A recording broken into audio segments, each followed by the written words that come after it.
유난히도 무더운 여름을 보내고 있습니다. 며칠 전 지난 수요일 8월 1일 날은 우리나라에서 기상 관측이 시작된 111년 전에 시작이 됐는데요. 그 일에 최고 기록을 세웠습니다. 홍천 땅이 40.3도, 서울이 39도, 35도 정도면 시원한 날씨입니다. 오늘은 좀 선선한 느낌이 드는데요. 며칠 잘 보내시기 바랍니다. 이렇게 더우니까 우리 카페에 어떤 여성분 두 분이 와서 이런 얘기를 주고받는 걸 제가 엿들었습니다. 한 분이 그러시더라고요. 여름이 왜 있는지 모르겠어. 없었으면 좋겠어. 우리도 같은 마음이 있을 수 있는데 사실 봄에서 여름 없이 가을로 넘어가면 가을의 결실을 우리가 기대할 수가 없죠. 하나님의 자연 순리는 추위와 더위가 이렇게 함께 쉼없이 움직여 가는 것입니다. 무덥고 해가 길고 할 일은 많고 지치고 힘들어도 이 기나긴 이 여름이 있기에 더 깊어지고 알곡들이 더 속이 꽉 차고 그런 일들이 있게 되는 것이죠. 그래서 이 무더위를 우리가 서로 정말 서로에게 시원한 존재가 되고 또 격려하고 그렇게 하면서 우리가 잘 보내고 우리가 더 오히려 영적으로 깊어지고 성숙해지고 그렇게 우리가 하나님 앞에 가까이 나아가는 좋은 그런 시간들로 보내신 여러분 되시기를 바랍니다. 오늘 읽은 이 본문 말씀을 통해서 우리가 하나님 나라 또 그 나눔을 통해서 이루어지는 하나님 나라를 좀 생각을 해보고자 합니다. 오늘 성경 본문 사도행전 1장부터 2장 쭉 내려오는 이 기사에는 오순절이 되었을 때 초대교회 가운데 어떻게 성령이 강림하셨는지에 대해서 그리고 그 성령이 강림하셔서 어떤 사건들이 변화가 일어났는지에 대해서 우리에게 말씀해 주고 있습니다. 공동체의 성령이 오심으로 많은 변화가 일어났습니다. 개인으로는 우리가 알듯이 정말 나약하기 그지없는 그 12사도 그 외에 많은 제자들이 정말 이 사람이 그 사람들인가 할 정도로 전혀 다른 새로운 존재, 새로운 피조물들이 됐습니다. 예수 그리스도의 부활을 목숨을 걸고 증거하는 그런 증인들이 됐죠. 공동체 가운데 이 성령이 임해서 일어난 변화는 무엇인가? 하나님의 사랑에 대한 확증이 그들 가운데 넘쳐났습니다. 그래서 그들의 첫 번째로 나타난 삶의 변화는 그 하나님의 사랑이 뜨겁게 임함으로 이 마음이, 가슴이 뜨거워지죠. 그래서 자기가 가지고 있는 것들을 아낌없이 내놓기 시작했습니다. 내 것을 내 것이라 이야기하지 않고 내 것을 꽉 움켜쥐고 그렇게 풀지 않는 것이 아니라 내 것을 아낌없이 나누고 함께하는, 그래서 내가 가진 넉넉한 것을 내 것이 없는 그런 부족한 사람들에게 함께해서 모든 삶을 균등하게 해버리는 그런 아름다운 공동체를 만들어갔다는 것입니다. 이 땅에 하나님 나라가 어디 있을까? 이렇게 찾아보면 아마 초대교회 이 믿음의 공동체가 그 하나님 나라의 모습을 보여주고 있지 않은가 할 정도입니다. 그들 가운데는 서로 함께하고 나누는 그 기쁨이 충만했고, 그런 일을 통해서 온 백성들, 교회 바깥에 있는 그런 비크리스찬들이 그 백성들을 보고 부러움에 차서 나도 저 모임에 들어갔으면 좋겠다, 그렇게 칭송하고 부러움을 사고, 그래서 더 많은 사람들이 교회 공동체 가운데 함께 몰려나와 예수 그리스도를 믿는 그런 일들이 일어났다 하는 것이 오늘 읽은 본문의 요지입니다. 실제로 초대교회 성도들이 모였던 이 성전 입구에는 이런 글귀가 쓰여 있었다고 그래요. 남는 것은 가져오시고 모자란 것은 가져가시오. 우리가 정말 이렇게 집안의 구석구석에 보면 쓰지 않고 10년을 두는 것들이 있죠. 그런 것들은 가져오고 누구 필요한 자가 쓸 수 있도록, 당신이 필요해서 지금 꼭 가져가야 될 것은 가져가십시오. 참으로 이상적인 공동체, 정말 하나님 나라를 이룬 초대교회 성도들의 모습입니다. 여러분, 그들의 삶의 방식은 독식이 아니라 나눔이었습니다. 어떻게 그렇게 나눌 수 있었을까? 성령님이 그와 같은 분이시기 때문에 그래요. 성령님이 임하시면 마음이 뜨거워집니다. 오늘 오순절 성령 강림을 이 불의 혀 같은 현상으로 비유하고 말씀하고 있는데요. 불이라는 것의 속성이 그렇죠. 위로만 쭉 타오르지 않습니다. 확 옆으로 번져버리는 것이 불의 속성입니다.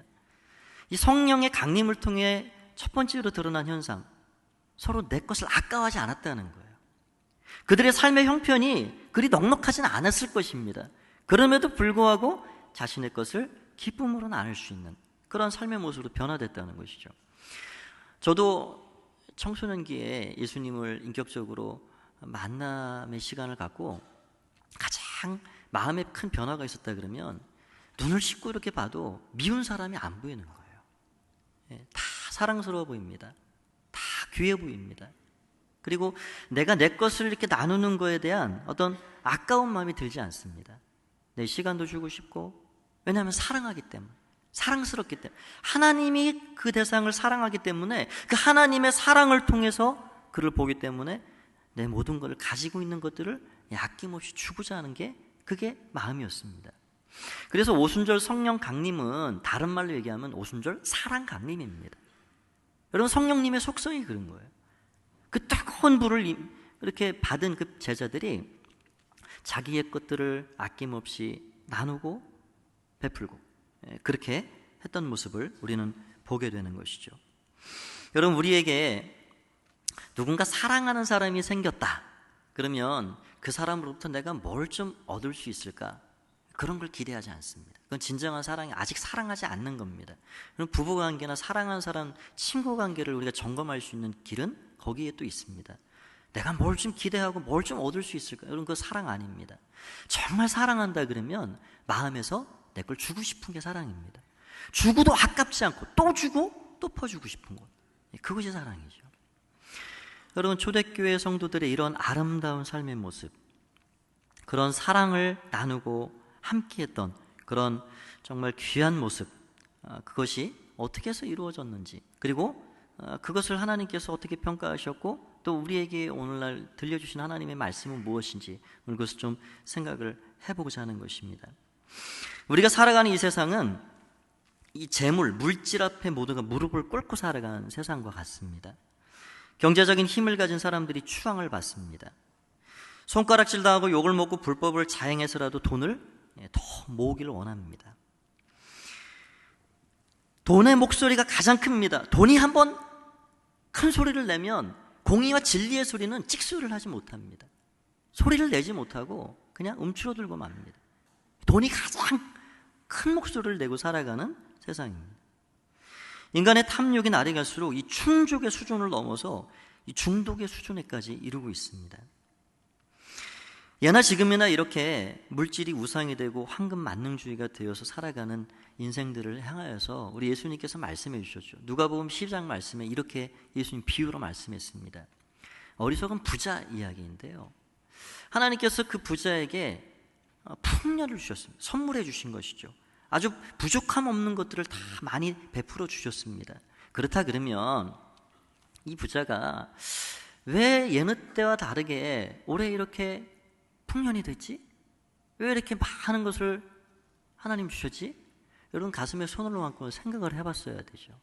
왜 주셨을까? 그리고 주변을 보면 됩니다. 내 주변에 헐벗은 이웃, 가난한 이웃, 이것이 필요한 사람들을 향하여서 이 남는 것은 공급하라고 주신 거구나. 그것이 그 부자에게 준 하나님의 사명입니다. 근데 그 부자는 그런 걱정을 하지 않았습니다. 창고 걱정을 했습니다. 어떻게 이 많은 재물, 이 많은 곡식을 더 꽉꽉 눌러서 쌀 수 있을까? 그것이 그의 유일한 고민이었습니다. 여러분, 하나님의 뜻을 깨닫지 못하고 사명을 저버린 그 부자에게 주신 그 축복, 결국 주신 이가 도로 빼앗을 수밖에 없는, 찾을 수밖에 없는 어리석은 자였습니다. 여러분, 사람이요, 이 돈에 눈이 멀어버리면, 이 돈이 내 인생에 가까이 와버리면 다른 것이 잘 보이지 않습니다. 그래서 예전에, 지금은 오래전에 작고하신 가나안 농군학교 김용기 장로님이라는 분이 아주 유명한 이야기를 하셨죠. 예전에 우리 선조들이 쓰던 그 동전은 엽전인데 거기에 이렇게 끈을 걸어가지고 이렇게 뭉태기를 들고 다닙니다. 그 엽전은 가운데 구멍이 있어서 가까이 와도 사람이 보입니다. 돈을 가까이 해도 환경이 보이고 사람이 보입니다. 그런데 우리 현대인들이 쓰는 이 동전은 가까이 하면 할수록 눈이 멀어 보입니다. 주위가 보이지 않는 거예요. 한마디로 눈에 뵈는 게 없어집니다. 그래서 이런 물질 만능주의에 돈을 가까이 하고 사랑하는 이웃도 가족도 그 어떤 것도 바라보지 못하고 분별 없이 살아가는 그런 멸망으로 치닫고 있는 현대인들의 삶을 개탄하는 마음으로 그런 이야기를 하신 것이죠. 여러분, 이러한 현실을 살아가는 우리 그리스도인들에게 하나님 뭐라 말씀하시는가? 하나님께서 이렇게 말씀하십니다. 누가복음 6장 38절에 주라 그리하면 너희에게 줄 것이니 곧 후에 누르고 흔들어 넘치도록 하여 너희에게 안겨주리라. 또 사도행전 20장 35절에 주는 것이 받는 것보다 복이 있다. 우리 주님이 친히 하신 말씀을 바울을 통해서 우리에게 전해주고 있는 것이죠. 그래서 여러분, 이러한 황금 만능주의, 주는 것이 없고 점점 내 것을 더 많이 쌓아가고자 하는 이러한 시대 가운데 우리는 어떤 삶을 살아야 하는가? 그 첫 번째, 우리는 먼저 나눔은 하나님의 뜻이다 라는 사실을 마음에 기억해야 합니다. 저를 한번 따라서 해보시겠습니까? 나눔은 하나님의 뜻입니다. 그렇습면 나눔은 하나님의 뜻입니다. 신구약 모든 성경을 끊임없이 관통해 흐르는 중요한 메시지 가운데 하나는 나눔의 정신입니다. 율법을 통해서 우리에게 주신 그 말씀, 끊임없이 고아와 과부와 객, 우리 주변에 가난한 이들을 너희는 절대 눈을 감고 귀를 닫지 말아라. 심지어 가난한 자들을 위해서 너희가 곡식을 추수할 때 모든 가상에 있는 것들, 옆에 있는 것들을 거두지 마라. 싹 쓸어 모으지 말아라. 그들이 먹을 과일도 남겨놓고 곡식을 남겨놓아야 한다. 여러분, 11조의 중요한 개념 중에 하나는 그들을 보살피고 공개하고 구제하는 그런 목적 가운데 하나가 있는 것이죠. 신약시대도 마찬가지입니다. 사도 공동체는 교회를 이끌고 세워가면서 가난한 자들 구제하는 데를 교회의 중요한 사역 가운데 하나로 끊임없이 힘을 써 왔습니다. 여러분, 우리나라 사람들의 이 나눔의 인식이 어느 정도인가? 우리는 아직도 다른 어느 선진국들에 비하면 아직도 참 갈 길이 먼 그런 단계라 할 수 있습니다. 사회 전반에 퍼져 있는 이 이기적인 문화가 아직도 자리 잡고 있죠.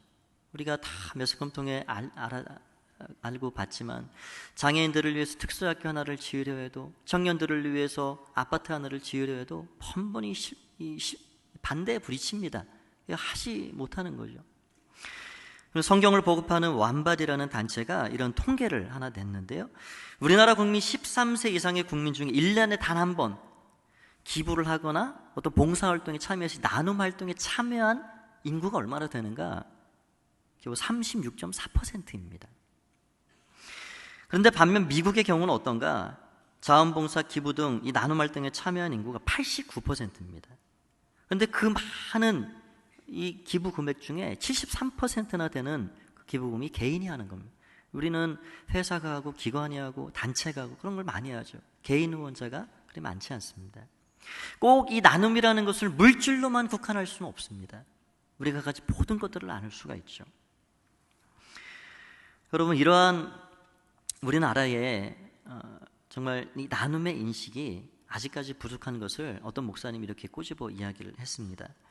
우리나라 부모들이 어렸을 때부터 자녀들에게 가장 많이 하는 말 중에 한마디는 기죽지 마라. 너 어디 가서 기죽지 마라. 그 말이라는 거예요. 여러분, 그 말이 좋은 긍정적인 어떤 결과도 가져다 주었지만 어떤 결과를 주었는가 따져보면 결국 한평생을 자존심 하나 붙잡고 살아가도록 만들어버린 그런 결과도 주었습니다. 자존심의 상처가 혹시 났다. 내가 타인으로부터 무시를 당했다. 그리고 결국 본색을 드러내는 거죠. 심심치 않게 드러나는 이 도로의 테러 사건. 내 앞에 차가 끼어들었다고 비상등 켜고 몇 킬로를 쫓아가는 거예요. 그리고 폭력을 행하고 이런 것들이 자존심의 문제. 기죽지 않고 살기 위해서. 길을 가다가 어느 누가 그냥 봤는데 왜 쳐다보냐고. 자존심 상했다고. 그런 일들이 있는 겁니다. 일본이란 나라는 부모들이 어렸을 때부터 어떤 말을 많이 해주는가? 정직해라. 남에게 절대 피해를 끼쳐서는 안 된다. 일본인들의 국민성을 우리가 잘 알고 있죠. 남에게 피해를 절대 끼치지 않고 살아갑니다. 애씁니다. 미국 사람들은 그러면 어떤 말을 가장 많이 해주고 듣고 사는가? 나눠줘라. 나눠줘라. 그것이 사람이 살아가는 도리이고 삶이다. 함께 사는 것이다. 나눠줘라. 여러분, 전 세계에서 가장 버려진 아이들을 많이 입양해서 정말 훌륭한 자녀들로 키워내는 데가 미국입니다. 그 자녀들을 훌륭하게 키웠을 뿐만 아니라 더 정말 존경스러운 모습을 보이는 것은 친모를 또 찾아가지고 함께 울어주고 함께 박수를 쳐주고, 참 우리와 이렇게 거리가 참 멀다 싶은 생각이 듭니다. 여러분, 미국이라는 역사가 그렇게 길지 않지만 전 세계를 호령하는 초강대국입니다. 왜 그렇게 됐을까 생각해 보면 이 나눔의 정신과 무관하지 않겠다 싶은 생각이 듭니다. 우리가 잘 아는 강철한 카네기 같은 사람, 정말 자신의 모든 전 재산을 사회에 환원하고 자선사업을 위해 힘썼던 그런 사람입니다. 그가 한 유명한 말 중에 하나는 부자로 죽는 것보다 부끄러운 일은 없다, 그런 말을 했습니다. 여러분, 돈이 많다는 것과 잘 사는 것은 별개의 문제이죠. 돈 때문에 친구도 이웃도 하나님까지 외면해버리고 오직 그것을 움켜잡고 사는 사람은 결코 행복하지 않습니다. 결국 돈만 가지고 사는 것이 아니라 돈에 끌려다니고 돈의 노예로 살아가는 존재에 불과하죠. 우리가 또 많이 기더라 알고 있는 록펠러, 그는 부자라고 그렇게 불려지기보다는 모든 재산을 잘 곳곳에 필요한 곳에 나누고 그래서 자선사업가로 불려지기를 원했던 사람입니다.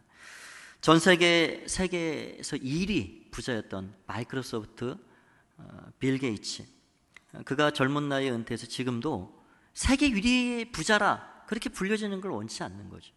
자선사업에 한평생의 삶을 지금 전념하고 쏟고 있는 것을 보게 됩니다.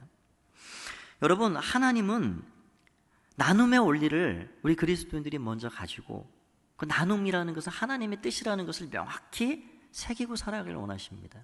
이 성경적 가치관을 가지고 살기를 원하시는 거죠.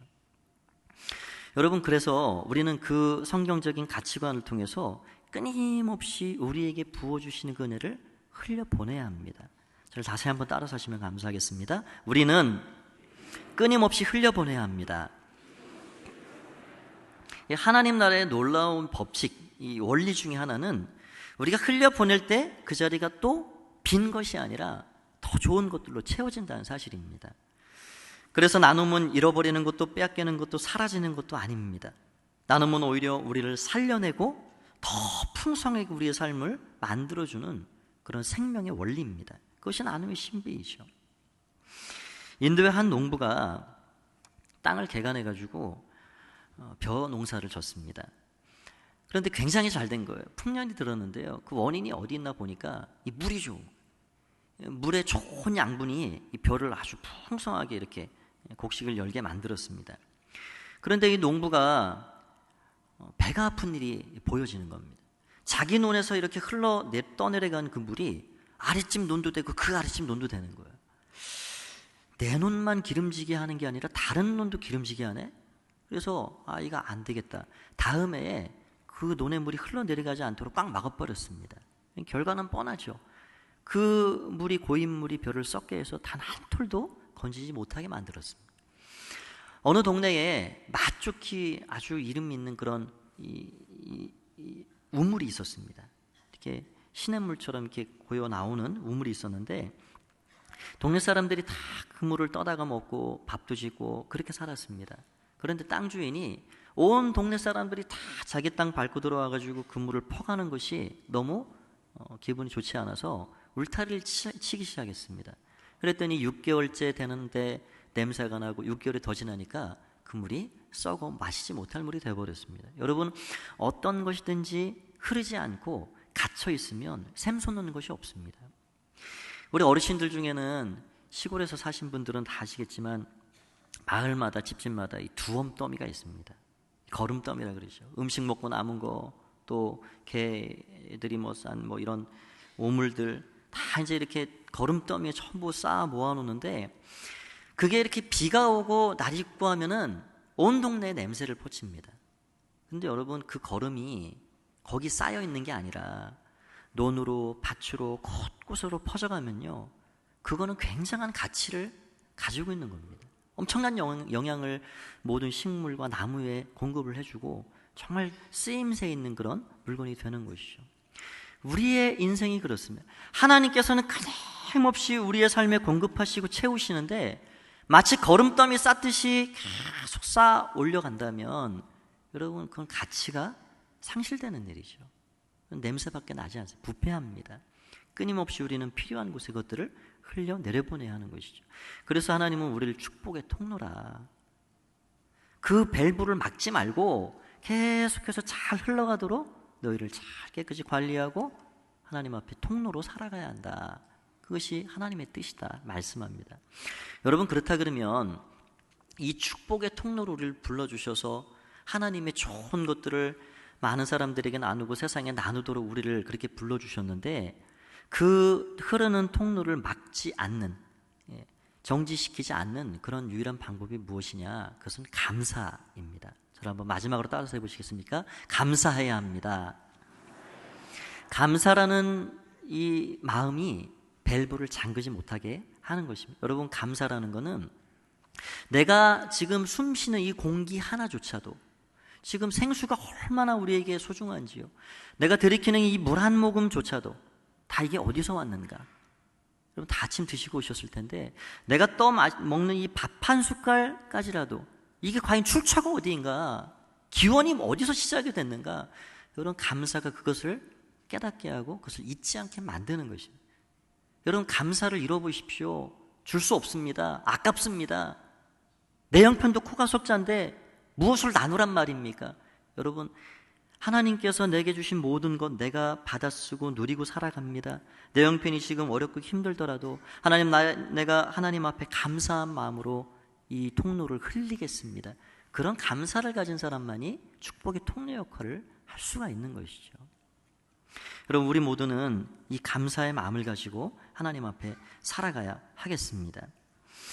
사람을 두 가지로, 세상을 살아가는 사람들을 두 가지로 이렇게 좀 구분해서 생각해 본다면, 한 사람은 중력의 법칙을 따라 살아가는 사람입니다. 이 우주의 모든 행성들은 다 자기의 어떤 그 질량을 가지고 더 약한 것들을 끌어당기는 만유 인력들이 있습니다. 그러니까 이 중력의 법칙을 통해 살아가는 사람은 온통 세상의 중심이 나 자신인 거예요. 그리고 자석처럼 다 끌어당깁니다. 이것도 내 것, 저것도 내 것, 다 끌어당겨서 온통 내 소유를 삼아가지고 살아가려 합니다. 그러나 하나님의 백성들의 삶의 원리는 거기에 있지 않습니다. 하나님의 백성들은 은혜의 법칙 가운데 살아가는 사람들입니다. 나눔의 법칙입니다. 하나님께서 위로부터 내리시는 귀한 것들을 끊임없이 흘려보내서 필요한 곳에 공급하고, 그래서 하나님은 더 좋은 것들 우리의 삶을 채우시고, 그것이 바로 나눔의 법칙을 따라 살아가는 하나님의 사람들의 삶의 방식이라 하는 것입니다. 말씀을 정리하려 합니다. 제가 최근에 읽었던 책 중에 아주 감동적인 그런 책 한 권이 있습니다. 어떤 장로님 한 분이 제게 선물을 주셔서 읽었는데요, 미국에 오래전에, 수십 년 전에 이민을 가서 목회자의 아들로 살았던 한 분의 이야기입니다. 이름은 하형록. 제가 여러분 크리스찬의 쉼이라는 곳에 이 추천을 해드렸는데, 그분이 목회자의 아들로 하나님 앞에 열심히 믿음으로 산다 애쓰며 왔습니다. 그런데 어느 날 갑자기 그에게 큰 시련이, 너무나도 넘기 힘든 시련이 찾아왔습니다. 그건 뭐냐면 20대 후반, 30대 초반에 심장에 이상이 온 것입니다. 그동안은 약물로 치료하고 병원에 간간히 가서 그냥 고비들을 넘겨왔는데, 이제 더 이상 이 심장이 기능을 하지 못하는, 완전히 바닥을 향해 가는 기능이, 그래서 이 심장을 당장 이식하지 않으면 더 이상 살아갈 수 없는 지경에 빠지게 됩니다. 그때 이 하영록 회장님, 지금 큰 기업을 이룬 회장님이신데, 그분이 병원에 이제 입원을 하고 하나님 앞에 많이 원망했답니다. 하나님, 이러실 수 있습니까? 지 어린 자녀, 저 딸내미들을, 제 아내를 이렇게 놓고 저는 어떻게 가라고 이렇게 하나 이런 시련을 주십니까? 많이 원망하고 울고 그렇게 하면서 결국 이분이 이 하나님 말씀을 부여잡고 읽기 시작했습니다. 이 말씀을 전에도 봤지만 이 말씀을 꼼꼼하게 정독하면서 기도하면서 말씀을 여러 차례 읽으면서 그에게 번개같이 스쳐 지나가는 진리가 깨달아졌습니다. 그건 뭐냐면, 하나님께서 나를 버리지 않는구나. 하나님 실수가 없으시고 하나님이 나를 정말 너무너무 사랑하시는구나. 그 하나님 사랑을 깨닫게 됐고요, 그 하나님 사랑이라는 것은 결국 이웃을 사랑하는 거구나. 하나님 사랑과 이웃 사랑이라는 것은 따로따로 떨어져 노는 것이 아니구나, 그 사실을 발견하게 됐습니다. 그러고 나서 너무너무 하나님 앞에 감사를 고백하고 그렇게 하는 중에 5개월째 기다려서 결국 딱 맞는 심장이 왔습니다. 여러분, 이 심장이 크기가, 사이즈가 같아야 되고 이 압력이 같아야 딱 맞는답니다. 그런데 그렇게 이식 수술을 해도 절반밖에 살지 못한다고 그래요. 그러니까 5개월 동안 얼마나 힘든 과정을 겪었을까요? 얼마나 숨쉬기 힘들었을까요? 그런데 5개월 만에 딱 내게 맞는 심장이 왔습니다. 얼마나 감사한 일입니까? 그런데요, 문제는 거기서 시작이 되는 거예요. 옆에 방에 어떤 여환자가 입원을 했는데, 어제 입원을 했는데 헬기 사고로 심장이 다쳤다는 거예요. 그런데 자기를 치료하는 그 주치의가 이렇게 흘려보내는 이야기로 이야기를 한 거예요. 세상에, 지금 하 회장님한테 온 그 심장이 그 옆방에 있는 그 여환자한테 딱 맞습니다. 그렇게 얘기를 한 거예요. 그런데 얘기를 들어보니까 그 여인이 당장 심장을 이식하지 않으면 이틀밖에 살지 못한다 그러는 거예요. 그러니까 이 하영록이라는 분이 몸이 떨리기 시작합니다. 그냥 의사가 어떻게 그냥 이렇게 쉽게 꺼낸 말인데 가슴에 확 그 말이 박히게 됐습니다.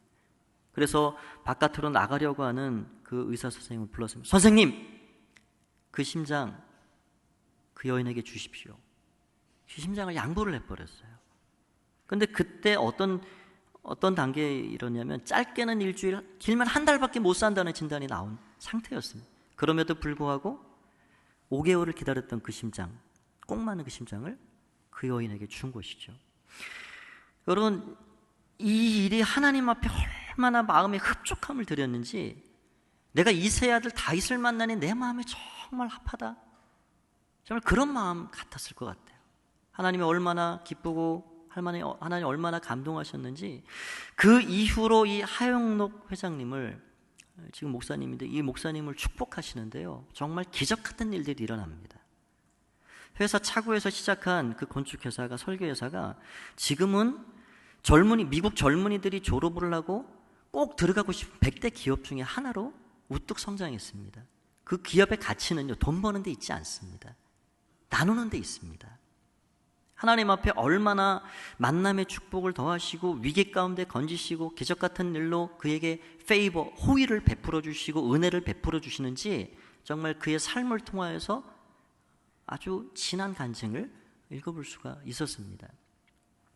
여러분, 우리는 내 것을 하나 내주면 나는 하나가 비겠지, 나는 그럼 어떻게 살지?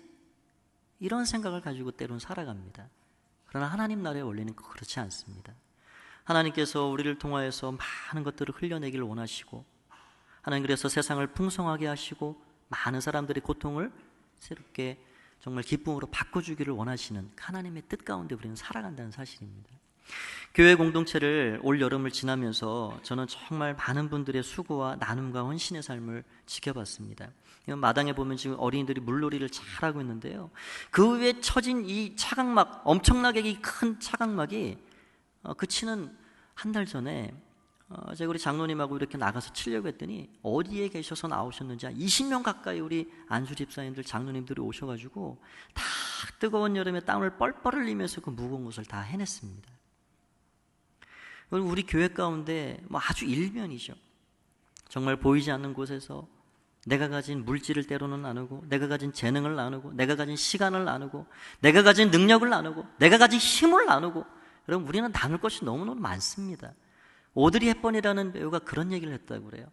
어떤 이에게 그런 말을 한 유명한 말이죠. 내가 나이가 더 들게 되면 너에게 손이 2개라는 사실을 알게 될 거야. 하나는 너를 섬기는 손이고 너를 돕는 손이고, 하나는 다른 사람을 돕는 손이야. 여러분, 우리는 이 두 손을 하나님이 나에게 왜 주셨는지 깨닫기까지 너무나도 때로 오래 걸립니다. 여러분, 집에 가셔서 한번 두 손을 쫙 펴고 한번 보십시오. 내 두 손으로 내가 지금까지 어떻게 내 삶을 살아왔는가? 나만을 위해서 나를 섬기고 나를 돕기 위해서만 살아왔는가? 아니, 이 손을 가지고 누군가를 돕고 나누고 섬기기 위해 그만큼 또 애쓰며 살아왔는가? 여러분, 이제는 하나님께서 한 손은 나를 돕고 한 손은 나를 섬기고 다른 한 손은 어느 누군가를 돕고 붙잡아주고 일으켜주고 하는 그 일에 사용하라고 우리에게 두 손을 주고 우리에게 건강을 주고 우리에게 믿음을 주신 줄 믿습니다.